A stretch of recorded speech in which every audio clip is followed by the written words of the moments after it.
Исәнмесез? Эфирдә яңалыклар вакыты, студияда Лина Хәсәншина.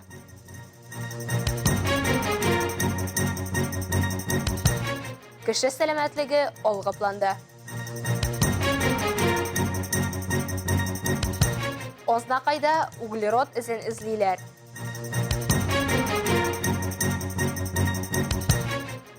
Шәхси мобильлек чараларын йөртүчеләргә кагыйдәләрне искәртәләр. Әлмәттә өлкәннәр декадасы башланып китте. Шул уңайдан бүген 3-нче поликлиникада ачык ишекләр акциясе узды. Биредә өлкән яшьтәгеләр профилактик медицина тикшерү үттеләр. Толарак киләсе сюжетта. Йөрәк, тын юлларын тикшертү, ЭКГ, теш врачы, кан анализлары бирү. Буларны барысында нибары ярты сәгать эчендә үтеп чыгып була. Тикшерүне җиңел һәм тиз үтү өчен монда барлык шартларда тудырылган. Инфаркт, инсульт, онкология, коронавирус һәм башка авыр чирләрне булдырмас өчен ел сайын тикшеренеп тору мөһим, ди табиблар. Әлмәттә яшәүче Тамара Зайцева бүген сәламәтлек үзәгендә беренче тапкыр түгел. Ел сайын килеп сәламәтлегемне кайгыртып торам, ди ул. Бик җайлы. Вообще ошады шуның хәтлек. Бөтенесе организованно, бөтенесе ничектер чисто сердечно принимать итәләр. Организаторларга, конечно, бик зур рәхмәт, что шулай итеп бөтенебезне җыеп, менә шундый җиргә алып килделәр. Барысында үтеп чыктым, бөтен вежливый врачларны күрдем. Бик зур рәхмәт аларга. Берничә табибны бер юлы туры китереп, озын-озакка сузмыйча тикшеренү үтү бик куандыра, дип сөйли Әлмәттә яшәүче Людмила Золотухина.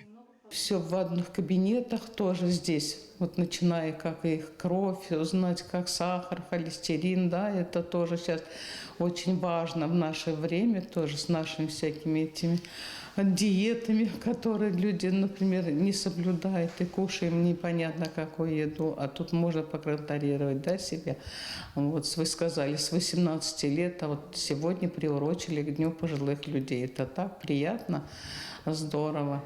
Вот все кабинеты рядом, очереди как бы вот и нет, так легко, свободно.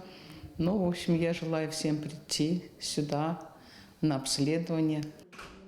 Үзәкнең җитәкчесе Гаяз Мулахмәтов әйтүенчә, өлкәннәр көне уңаеннан үткәрелгән бу акция 28 сентябрьдән башланып китте. 200-дән артык кеше бүгенге көндә үзенең сәламәтлеген инде тикшерткән. Теләге булган һәрберсенең мөмкинлеге бар. Тикшерүне үтеп чыккач, һәрбер пациентка кислород коктейле һәм чәй ясап бирү каралган. Чтобы, так сказать, предотвратить эти заболевания, лучше пройти и бесплатно пройти обследование на анализ крови, на сахар и холестерин. Далее, значит, исследование ротовой полости проводится, значит, на специалистам. Далее, значит, проводится, значит, в следующем 707 кабинете проводится электрокардиография, вот, индекс массы тела, рост, вес, давление, остроту зрения, глазное давление. Дальше проводится, значит, исследование спирография. Вот, и потом консультация врача, значит, врача-терапевта. Медицина профилактикасы үзәге 3-нче поликлиниканың 7-нче катында урнашкан. Биредә пациентларны иртәнге 8-дән кичке 5-нче яртыга кадәр кабул итәләр. Тикшерүне 18 яшьтән алып үтәргә була. Кулында бары паспорт һәм медицина полисы булуы мөһим. Алсу Әхмәтҗанова, Рафаэль Сафин, яңалыклар вакыты, Луч, Әлмәт телекомпаниясе. 1 октябрь көнне безнең илдә өлкәннәр көне билгеләп үтелә. Шул форсаттан бүген өлкән буын вәкилләрен Луч телекомпаниясендә дә хөрмәтләделәр. Яшь еллар саны белән түгел, күңел халәте белән билгеләнә, ди өлкән буындагы кешеләр. Шуңа да бәйрәм дәвамында җылы һәм рәхәт атмосфера хөкем сөрде. Тантана барышында катнашучылар үткәнне искә төшереп, бүгенге көнне барлап сөйләде. Котлау сүзләре белән кунакларга телекомпания үсешенә керткән өлешләре өчен рәхмәт сүзләре дә җиткерелде.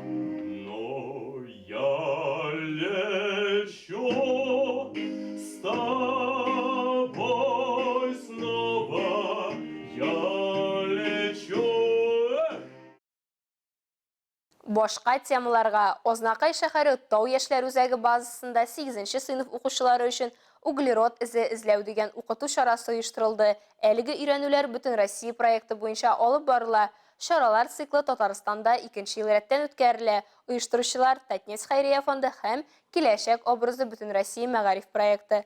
Теманы Эльмира Шәрифуллина дәвам итә. Углерод изе темасы астында узучы мондый чара районда икенче тапкыр үткәрелә. Анда быел Актүбә бистәсенең 3 мәктәбе, шәһәрнең 1-нче, 6-нчы, 9-нчы мәктәбе, гимназия, Мәлбагыш, Җиңү бистәсе, Урманай мәктәпләренең 8-нче сыйныф укучылары катнашты. Бүген химия, физика, математика, биологиядан булган белемнәрен кулланып, менә шу табигатьтәге углерод изен эзлиләр, үзләре исәпләп чыгаралар һәм инде аны экология белән бәйләп табигатьтә ничек әзәйтү юлын уйлыйлар, анализлыйлар. Углерод изе укучылар өчен дә, төгәл һәм табигый фәннәр укытучылары өчен дә әзерләнгән чаралар циклы. Ул катнашучыларга аны исәпләү усуллары һәм экологик гадәтләрне көндәлек тормышка кертү усуллары белән танышырга мөмкинлек бирә. Бу эзләнүләр балаларга бик кызыклыдыр дип уйлыйм, чөнки практик яктан балалар безнең үсәргә тиешләр. Алар теоретик белем генә түгел, шушы үзләренең теоретик белемнәрен куллана да белергә тиешләр. Укучылар төркемнәргә бүленеп шөгыльләнделәр. Эш барышында һәммәсе дә картадан файдаланды. Кәрәзле телефоннарын да кулландылар. Әлеге мизгелдә укучылар үзләренә бүләк итеп бирелгән тартмалар эчендәге материаллар нәтиҗәсендә углерод изен эзләү белән шөгыльләнәләр. Мондый төр дәресләр укучылар өчен аеруча мавыктыргыч. Алар алган тәэсирләре белән дә уртаклаштылар. Мне дали вот такой вот небольшой чемоданчик, и тут были такие вот кейсы, мини-коробочки вот такие вот. Мне их дали, и там внутри была вот такая вот карточка. И с помощью нее нужно попытаться вычислить углеродный след самолета. У меня бокс сообщества. Тут у нас разные наполнения. Так, задание 1. Тут у нас экологическая сумочка, карандаши и также конвертики. Илмира Шәрифуллина, Рөстәм Әкбәров, яңалыклар вакыты, Луч, Әлмәт телекомпаниясе. Дәвам итәбез. Йөрергә яратасың икән, кагыйдәләр өйрән. Әлмәттә электросамокатлар, гироскутерлар, кыскасы, шәхси мобильлек чараларын йөртүчеләрне тикшерү буенча ЮХИДИ хезмәткәрләре профилактика рейдлар уздыра. Штрафка барып җитмәс өчен нинди кагыйдәләрне бузарга ярамый икәнен Алсу Нуриева искә төшерер. Нет, это вообще в первый раз, не знаю, все это так делают, я это так смотрю, все так делают и ничего. Вообще, мне кажется, это бред какой-то. Мондый аргумент юл хәрәкәте кагыйдәләренә каршы килә. Штраф придется выписать 400 рублей. Статьи 12.29.2, пункт правил 24.8. У вас с собой документы есть какие-нибудь? Фотографию паспорта или госуслуги? Искәртеп үтәбез, алар хәзер рәсми рәвештә җәяүлеләр түгел, транспортның аерым түрі, индивидуаль мобильлек чарасы. Штраф первый раз выписывают, на самокате часто езжу. Не попадалось в такие ситуации. Но сегодня просто нам надо было срочно ребенка довести, поэтому сели и тут попались. Вот так.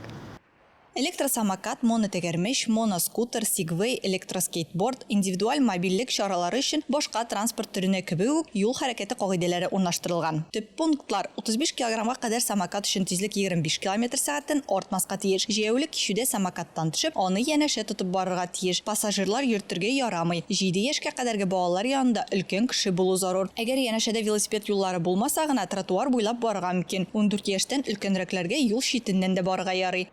На работе. Позвоните, пожалуйста, своей маме или папе. Пусть подъедут сюда, составим детскую карточку и поедете дальше. Шул ук вакытта юл хәрәкәте кагыйдәләрен белмәү шәхси мобильлек чаралары кулланучыларга тиз йөрүгә комачауламый. Бу нәрсәгә китерәсен социаль шелтәрләрдәге мисалларда да җитәрлек.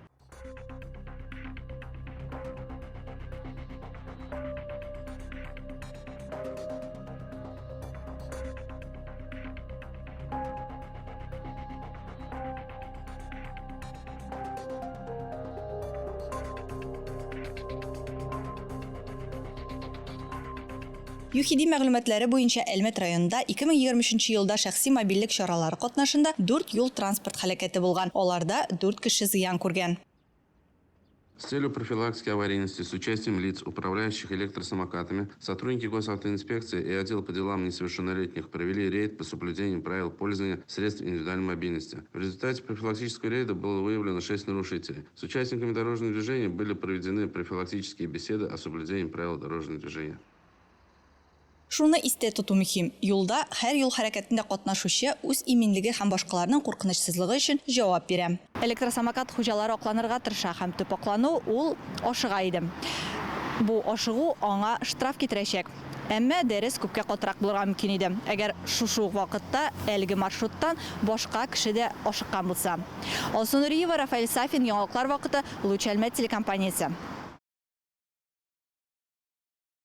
Совет һәм Риза Фәхретдин урамнары киселешендәге буҗраны реконструкцияләү тәмамланды. Юл шишелешенең яңа формасы бик күп фикер алышулар тудырды. Проектлаучылар бу уңайдан үз фикерләрен белдерде. Толырак алдагы материалда.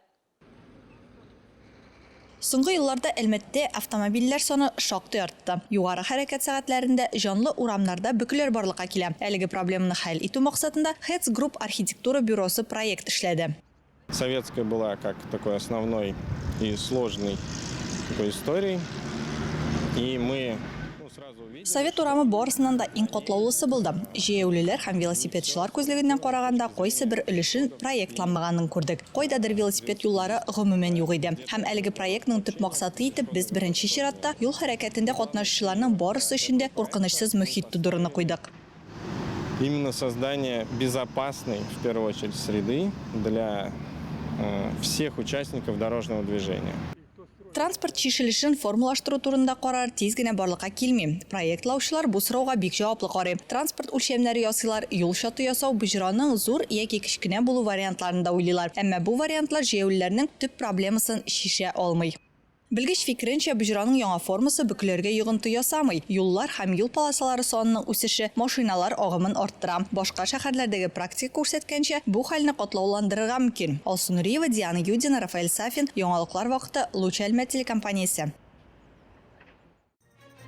Әлегә шулар, мин Лина Хәсән, монтаж операторы Динара Гайнетдинова, сезнең белән сау булашабыз. Исәнмин булыгыз.